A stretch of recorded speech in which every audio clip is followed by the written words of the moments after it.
प्रधानमंत्री नरेंद्र मोदी ने 9 दिसंबर को हरियाणा के पानीपत में बीमा सखी योजना लॉन्च की है। ये योजना खास तौर पर ग्रामीण महिलाओं को ध्यान में रखकर बनाई गई है ताकि उन्हें आर्थिक रूप से सशक्त किया जा सके। इस योजना के तहत महिलाओं को भारतीय जीवन बीमा निगम यानी कि LIC के साथ बीमा एजेंट के रूप में काम करने का मौका भी मिलेगा।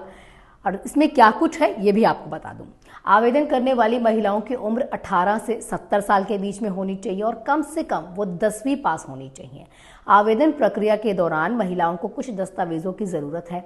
इनमें है जैसे पासपोर्ट साइज की आपकी फोटो, आपका आयु प्रमाण पत्र यानी कि एज सर्टिफिकेट, उसके साथ आपका पता का जो प्रमाण होता है वो, और 10वीं की मार्कशीट या 10वीं का पास का सर्टिफिकेट।